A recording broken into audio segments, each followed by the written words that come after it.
Welcome to my another new blog থিরবেদা life story থেকে সবাইকে স্বাগতম। থিরবেদা লাইফ স্টোরি থেকে আমি রুমানা রুমি হাজির হয়ে গেলাম নতুন এক ব্লগ ভিডিও নিয়ে। আশা করছি আপনারা সবাই ভালো আছেন। আলহামদুলিল্লাহ আমরা অনেক ভালো আছি। এটা ছিল আমার কক্সবাজারের দ্বিতীয় দিন। সকালটা খুব সুন্দর ছিল, দেখতেই পাচ্ছেন বারান্দা থেকে এত সুন্দর একটা ভিউ দেখা যাচ্ছিল, এত সুন্দর একটা পার্ক ছিল।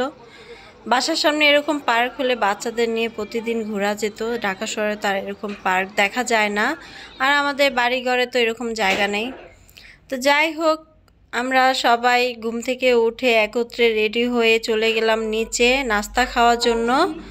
আমরা নাস্তা খাওয়ার জন্য নিচে গিয়েছিলাম, আর এই জন্য লিফটে উঠে গেলাম।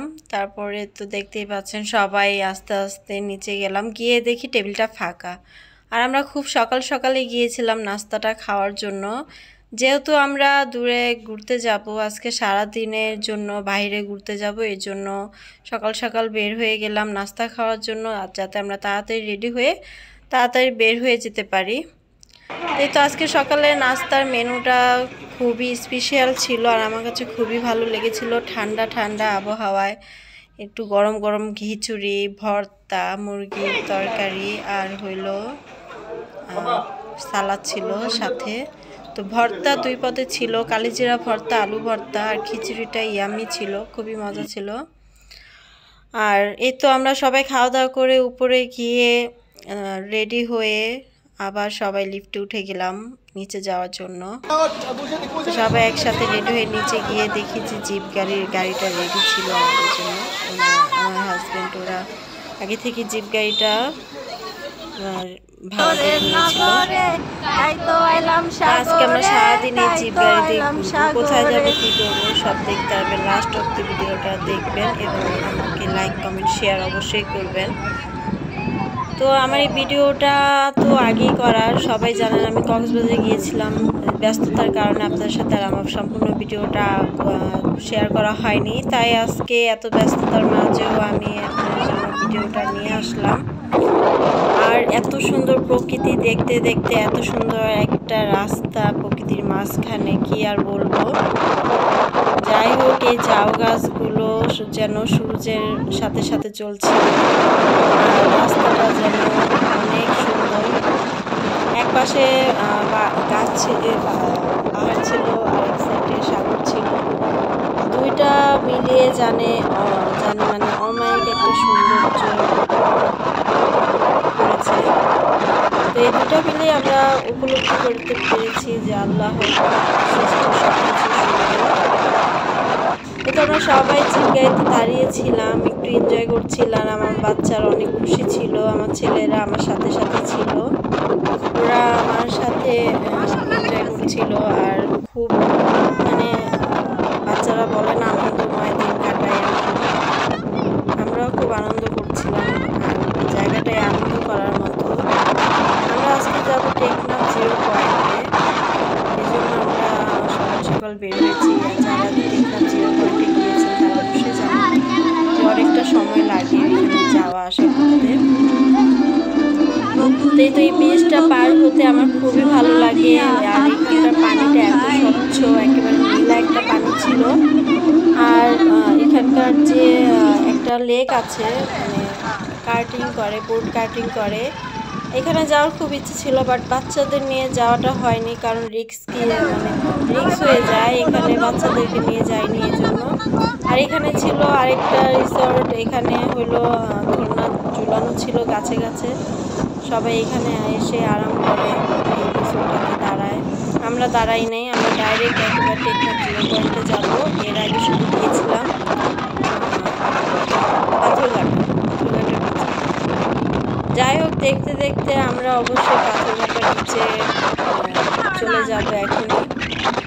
আর সবাই একসাথে যাওয়ার মজাই আলাদা, বাচ্চারা সবাই একসাথে গেলে খুব আনন্দ হয়।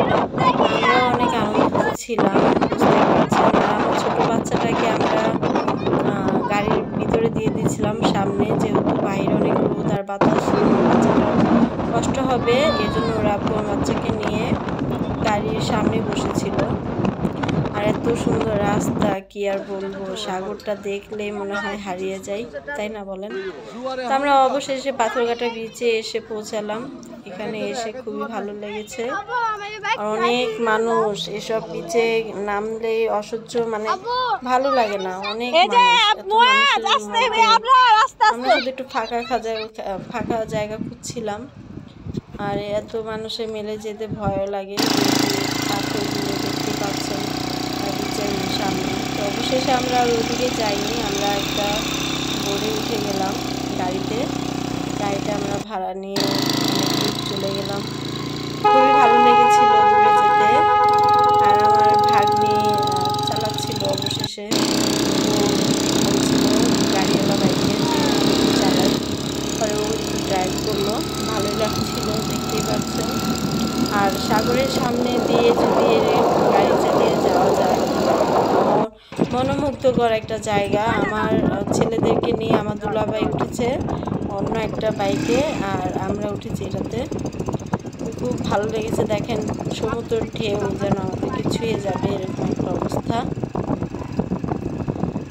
যাই হোক, আমরা এখান থেকে ঘুরে আমরা চলে গেলাম আবার জিপের গাড়িতে। গাড়িটা অপেক্ষা করছিল। আর দেখতেই পাচ্ছেন পাহাড়গুলো যেন আকাশ ছুঁয়ে যাচ্ছে, এরকম একটা মনমুগ্ধকর অবস্থা, তাই না বলেন? আমরা এভাবে অনেক বেড়ানো খেলানো সবকিছু করলাম, বুঝতেই পারছেন। এরপর অবশেষে তো আমরা বিচের উদ্দেশ্যে বিচ থেকে রওনা হয়ে গেলাম। আর আমরা টেকনাফ 0 পয়েন্টে গিয়ে অনেক আনন্দ করেছি। আর এখানে যাওয়াটা অত একটা সহজ ছিল না, বুঝতেই পারছেন, যেহেতু অনেক রোদ, আবার অনেক বাতাস, গাড়ি স্পিডে চললে খুব বাতাস। আর আমার জিপ গাড়িটার আগে দেখেন একটা প্রাইভেট কার ছিল, কারটা দেখতে এত ভালো লাগছিল, যে কার দিয়ে যারা যাচ্ছিল ওদের অনেক ভালো লাগছিল। তো এই পাশে আবার দেখলাম পাহাড়, দূর থেকে পাহাড় দেখা যাচ্ছিল। আবার এখানে ক্ষেত ছিল। এই যে গাড়িটার কথা বলছিলাম, এই গাড়িটা আমাদের পিছিয়ে এসেছিল। গাড়িটা দেখে ভালো লাগছিল, যে শুটিং করে যেরকম ওরকম মনে হচ্ছিল, ছবি শুটিং। তো অবশেষে আমরা 0 পয়েন্টে এসে ডাবের পানি খেলাম আগে, তারপরে তো আমার হাজব্যান্ড বাচ্চাদের জন্য তরমুজ নিয়ে আসলো, আমরা তরমুজ খেলাম। এবার আমরা এই 0 পয়েন্টের বিচে নামবো, কিন্তু এখানে নামাটা এত একটা সহজ ছিল না, খুব কঠিন ছিল। আমার বাচ্চারা দেখেন কীভাবে দৌড়ে নামছিলাম, ভয় পাচ্ছিলাম, ওদেরকে ডাকছিলাম। অবশেষে আমি একটা জায়গা পেয়ে গেলাম বিচে যাওয়ার। তারপর আমরা সবাই মিলে আমার বাচ্চাদেরকে নিয়ে আমি বিচে গেলাম।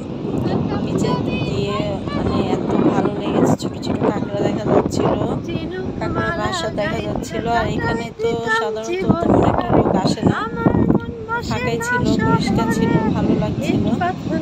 এখানে আমি অনেকটা সময় একাই পাড়ি দিলাম, মানে আমি, আমার ভাগ্নিরা আর আমার দুলাভাই, আমার হাজব্যান্ড, আমার বোন আসে নাই এখানে, ওরা আসেনি, ওরা অন্যদিকে চলে গিয়েছিল। আমার বাচ্চারা এখানে এসে অনেক খুশি ছিল, দেখতেই পাচ্ছেন ছোটো ছোটো কাঁকড়াগুলো ধরার জন্য ব্যস্ত হয়ে পড়েছিল। ওরা ছোটো ছোটো কাঁকড়া ধরবে। ওদের রিয়াকশনটা দেখেন, ওরা কিভাবে পেনগুলো উঠাচ্ছিল, ওদেরকে দেখে আমি অনেক হ্যাপি ছিলাম। বাচ্চারা এতটা হ্যাপি। আর বড় হলে তারপর বাচ্চাদের কক্সবাজার নিয়ে আসলে ওরা আনন্দ করতে পারে। আমার ছোট ছেলেটা কক্সবাজারে এসে কিছুই করতে পারলো না। ইনশাল্লাহ আবার আসবো, আমার ছোট ছেলেটাকে নিয়ে এই আশাই করছি, সামনে আবার আসবো, আবার আপনারা আমাদেরকে দেখতে পাবেন কক্সবাজার, আমার ছেলেটা বড় হলে। তারপরে তো আমরা সব জায়গায় ঘুরে আবার জিপ গাড়িতে উঠে গেলাম। সবাই ক্লান্ত ছিল, দেখতেই পাচ্ছেন। আর আবার এই সৌন্দর্য প্রকৃতি দেখতে দেখতে, সাগর পাহাড় দুটোটা মিলে সমাহার, আর কি সৌন্দর্য সমাহার দেখতে দেখতে আমরা হোটেলে চলে যাচ্ছি। তো আজকের ভিডিও এ পর্যন্তই। সবাই ভালো থাকবেন, সুস্থ থাকবেন, ত্রিবেদাস লাইফ স্টোরির সঙ্গে থাকবেন, এই কামনাই করছি। আল্লাহ হাফেজ।